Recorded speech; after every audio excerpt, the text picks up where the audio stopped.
Magandang araw, STIers! Ngayon ay ating nakapanayam si Attorney Chel Jokno, isang kilalang abogado, educator at advocate ng karapatang pantao ukol sa kanyang pinaunlakang seminar sa STI College Global City na Human Rights, the Right to Life and Liberty. Sabay-sabay nating tunghayan ang makabuluhang panayam na ito kay Adrian Vega. Good afternoon, Attorney Chel. First of all, please allow me to introduce our team po and of course myself.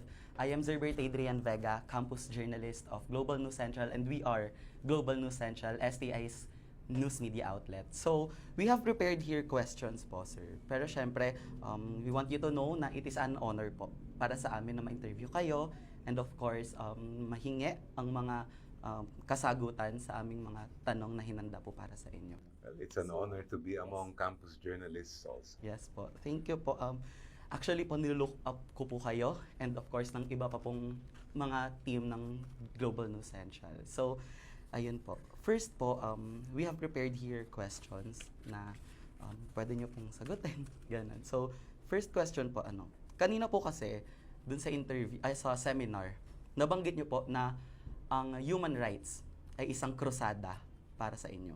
So, para po sa tanong namin, ano ang aral na natutunan mo na maibabahagi mo sa aming lahat bilang isang, human rights defender na para sa pagkipagbaka sa paglaban sa karapatang pantao na pwede mong maibahagi sa aming mga estudyante?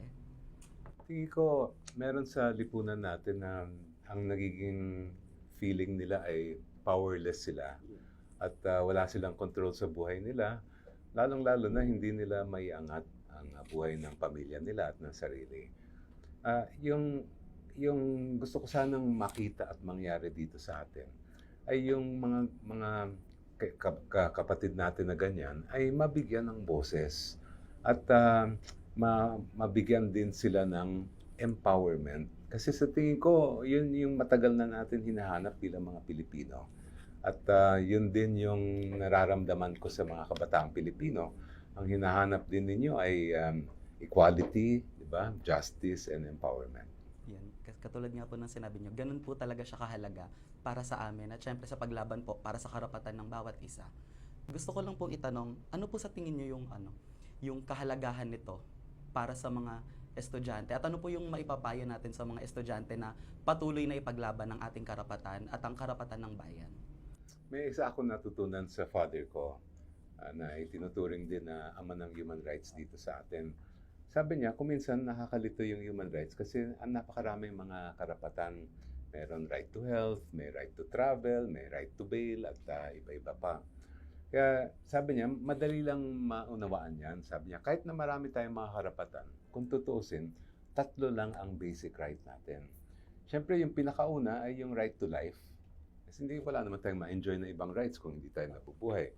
Pero hindi naman sapat yung mabuhay tayo na pwede naman tayong tratuhin na parang hayop lang o mas grabe pa sa hayop. So yung pangalawang basic right natin ay right to dignity, na ang pagtrato natin sa isa't isa ay may dangal, kinikilala natin yung dangal ng bawat tao. Pero may isa pa. Pangatlo kasi, nung lahat kayo na panganak, binigyan kayo ng Diyos ng iba't ibang talento at galing. Some of you probably magaling sa art o sa numbers, sa math o sa science. Meron tayong karapatan na gamitin yon hindi lang para sa ating sarili, hindi lang sa ating pamilya, kundi sa ating komunidad at bansa. At yan yung tinatawag na right to develop. Doon nanggagaling yung lahat ng ibang mga rights natin. Halimbawa, yung right to life, dyan nanggagaling yung bawal kang pumatay, bawal mag-EJK. O right to health, dyan din nanggagaling yan sa right to life. Doon naman sa right to dignity, dyan nanggagaling yung freedom of speech natin, yung right na hindi tayo pwedeng i-torture. Kasi talagang nakakasira sa pagkatao natin yon. Doon naman sa right to develop, dyan nanggagaling yung ating right to education at marami pang ibang mga karapatan. So sana ma-share din ninyo ito sa ibang mga kabataan na ito yung ibig sabihin ng human rights at kung bakit din mahalaga ang human rights. Yan. Kasi nga po, 'di ba? Napakahalaga po nito para sa aming mga estudyante kasi kami po ay kaisa sa paglaban sa karapatang pantao at sa pantay-pantay na pagtingin sa bawat Pilipino. Attorney, tanong ko lang po, sa tingin niyo po, ito po ba yung halaga po ba nito sa pagsusuri ng karapatan ay sobrang mahalaga para mapanatili ang kalayaan at ang buhay na may pantay-pantay na karapatan. Kung hindi natin iaalagaan yung ating mga basic rights, pati demokrasya natin ay mawawala. Lalong-lalo na yung karapatan natin na magsalita ng malaya o freedom of speech. Sabi nga ng mga expert dyan, yun mismo yung pinakapundasyon ng ating demokrasya. Kaya nababahala ko nung pandemic, nung nakita kong pati yung freedom of speech ng mga ordinary netizen ay inaatake noon. At kailangan talagang ipaglaban natin yung ating mga karapatan, lalong-lalo na yung ating right to express ourselves. Yun din po, ang dahilan lang po ng pag-look up ko sa inyo is yung paglaban nyo po talaga sa freedom of speech and sa kalayaan po ng bawat taong magsalita. Kasi katulad po namin, na isa pong campus journalists na talagang nakikipaglaban para sa yung katotohanan, talagang nandiyan po yung tiwala namin na kaisa po namin kayo at kasama namin kayo sa laban na to. Kaya po pinagpapasalamat po namin yun. Next naman po, sa iyong palagay, ano ang mga hamon na kinakaharap ngayon ng mga tao sa pagsiguro ng kanilang karapatan sa buhay? Ako, napakaraming mga challenges ang kinaharap ng ordinaryong mamamayan ngayon. Nandyan yung issue ng food security, yung sobrang pagtaas ng presyo ng bilihin, lalo na ang bigas. Nandyan yung right to health natin. Alam naman natin lahat, naging prominente nung pandemic. And these are just some of the rights that I think kailangan tugunan at bigyan ng prioridad ng ating pamahalaan. Pangatlo na doon, yung right to education. Kasi we cannot develop kung hindi naman maayos ang pag-aaral ng populasyon. Next question ko naman po, sa tingin niyo po, gaano kahalagang malaman o matutunan ng mga estudyante ang human rights at paano nila ito maisasabuhay?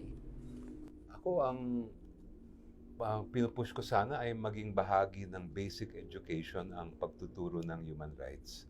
Para maliit pa lang ang Pilipino, naintindihan na niya kung bakit napakahalaga ng karapatang pangtao. At tingin ko kasama rin doon yung isa rin na basic right natin, yung right to vote. Dapat meron din yan na bahagi rin dapat yan ng basic education na meron tayong voter literacy para lahat ng Pilipino ay matuto habang bata pa na yung kahalagahan ng kanilang boto. Sabi niyo po kanina na nung 13 years old po kayo, yun po yung naabutan niya na first human rights lawyer. So, sa tingin niyo po ba, siya po yung nilook up niyo o nakita niyo po ba siya as someone na magiging kayo someday? Ganon. Well, it so happened na tatay ko siya.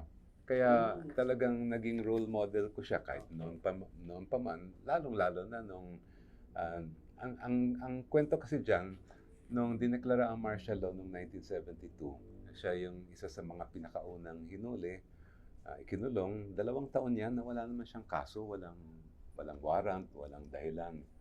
Nung nakalaya na siya, ay talagang inialay na niya yung buhay niya sa pagtutulong sa mga biktima ng human rights violations. Kaya doon ko siya talaga nakita at sabi ko nung time na yun, ay gusto ko maging kapepe rin para sa tatay ko. Kaya po talagang mahalaga po ang paglaban natin para sa human rights. No? Kasi po, katulad nyo nga po, nakikipaglaban kayo doon. At nasabi nyo rin po kasi kanina na yung human rights sa Pilipinas, ano lang siya, para siyang binabaliwala na lang, na hindi siya nabibigyan ng pansin kasi para sa ibang tao, ang human rights ay human rights lang naman yan. So, kapag po ba sa ganon, nahihirapan po ba kayong ipaliwanag o ipaintindi sa mga tao na hindi ito basta human rights lang, ito ay human rights? Hindi naman. Siyempre challenge 'yon kasi yung ibang tao dahil sa nasanay na sa fake news, marinig lang yung salitang human rights na to turn off na. Yun ang isa sa challenges ng mga human rights defenders na maging mas understanding ang ordinary person sa ipinaglalaban namin. But I think more than that, yung pinaka ugat ng kailangan ng Pilipinas ay yung pag-alaga hindi lang natin sa sarili, kundi yung pag-alaga sa isa't isa. At syempre kasama doon yung respeto. We have to learn to respect each other, buhay natin at yung ating dignidad at pati yung right natin na mag-develop ng buong sarili. Nabanggit niyo po kanina na yung anak niyo po ay si Direk Pepe. Siya po ang inyong eldest son and of course, director ng Gomburza na talaga namang humakot ng awards. So, maaari po ba kayong magkwento kahit papaano kung ano ang nangyari sa Gomburza na makikita natin ngayon sa kasalukuyan at kung paano ito nilabanan at kung paano natin ito lalabanan sa kasalukuyan? Tingin ko, napakaraming mga parallel yan doon sa sitwasyon noon at sa sitwasyon ngayon. Noon ay second-class citizen ang ordinaryong Pilipino. Ngayon, ganun pa rin naman. Ang pagkakaiba lang, yung first-class citizen ay hindi na mga dayuhan. Yung first-class citizen ay yung mga malalaking tao na napakayaman at napakalakas din yun ng kapangyarihan. Pero yung basic problem, andun pa rin. Yung problema ng hustisya, yung problema ng pagkapantay-pantay, yung problema ng pati pag-aaral natin, ay hindi pa rin natin nalulutas at hindi pa rin natin sabihin natin ay naging truly independent tayo. Talagang work in progress pa rin as far as our nationhood is concerned. Kaya po, yun po, talagang ipinagpapasalamat po namin sa inyong anak na nakagawa po siya ng isang pelikulang talagang namang makikita natin ang pagiging makabayan at ipinakita ang lakas ng pinagsanib na puwersa ng bawat Pilipino. Thank you so much po, Attorney Chel, sa pagpapaunlak sa GNC. And of course, katulad po na sinabi ko kanina, paulit-ulit ko pong sasabihin na it's an honor po para sa amin na makasama kayo sa interview na to at sa pagpapaunlak sa STI College Global City. And of course, welcome po sa STI College Global City. And sana po maulit pa ito at sana po ay mas marami pa tayong mabuksang mata ng mga Pilipino. Maraming salamat. Thank you to the entire STI community. Tuloy ang laban. Tuloy ang laban. Sa pagwawakas ng seminar ni Attorney Chel Jokno dito sa STI College Global City, naway maging inspirasyon ang mga natutunan ng mga mag-aaral para sa mas makatarungan at pantay-pantay na lipunan. Una sa balita at impormasyon, Gion Wences, Global News Central.